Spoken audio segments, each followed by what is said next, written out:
G'day, it's Jamie, and welcome to Where's My Yowie. Today, I'm reading an old newspaper report about a bunyip sighting at Cleveland, Queensland in 1920. So we'll get into it. This was published in the Gloucester Advocate on Wednesday, the 21st of July, 1920. Titled, Saw the Bunyip, Civil Servant Story. Dive like a flash. Curious tracks found.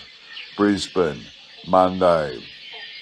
Mr. Archie Meston, a well-known civil servant and an authority on Queensland history and Aboriginal matters, states that he has evidence as to the existence of the bunyip, which he says he has personally seen in a lagoon near Cleveland, about 23 miles from Brisbane. Mr. Meston camped in a paddock adjoining the lagoon, owned by a farmer named A. Reese, and heard cries bearing no resemblance to those of any known animal. About 10 one morning, Mr. Meston says, it was my luck to catch a brief glimpse of its head and the top of his shoulders. The head was very like that of a seal and was intensely black with long ears. The bunyip was in the middle of a waterhole, which is about 25 feet deep, and dived like a flash out of sight. Curious tracks.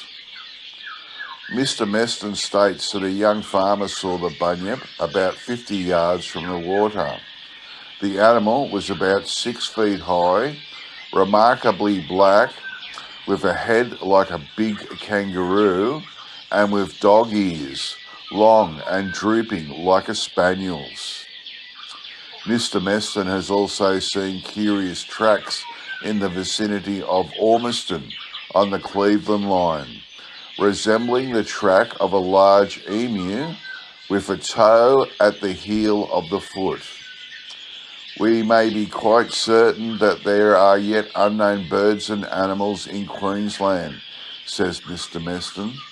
These animals, called bunyips, are probably a few solitary survivors from ancient species drawing near extinction, like the aurochs of Russia or the Neoceratodus still living in the Mary and Burnett rivers of Queensland. The end.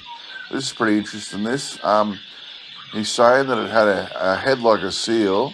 It was intensely black with long ears, and he also saw tracks that looked like a large emu, but the heel had a toe on the foot, which is strange. And then a young farmer also saw the same bunyip in the same place, about 50 yards away, and he said it was 6 feet high, was remarkably black, had a head like a big kangaroo, and it had dog ears with long and drooping ears like a spaniel's. So it's interesting that the two guys have seen this, and both of them have said they've got long ears and drooping ears, which is pretty interesting.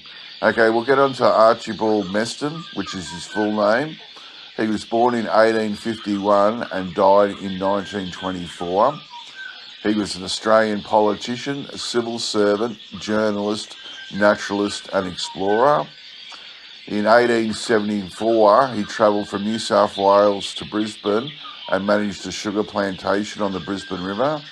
From 1875 to 1881, he was editor of the Ipswich Observer and was later editor of the Toowoomba Chronicle.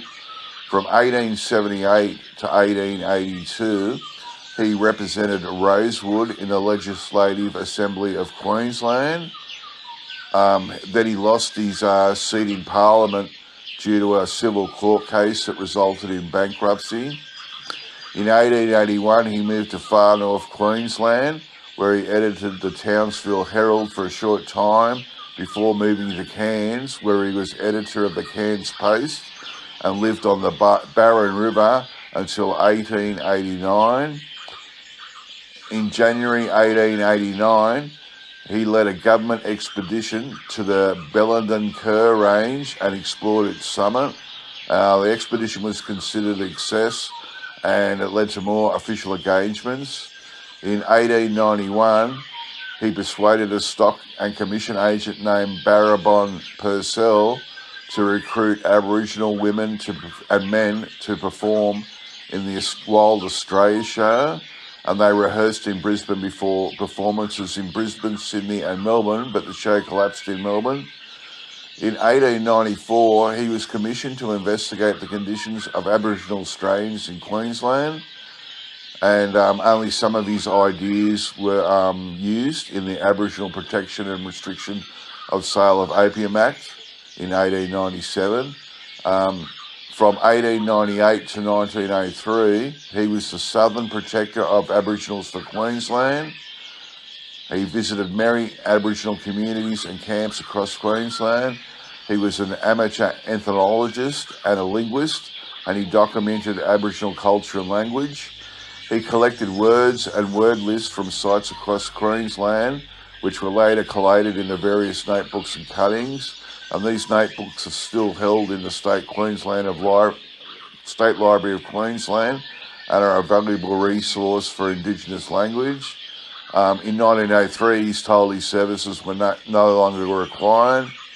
In 1910, he was appointed Director of the Queensland Government Tourist Bureau in Sydney. And then throughout his life, he was a prolific writer.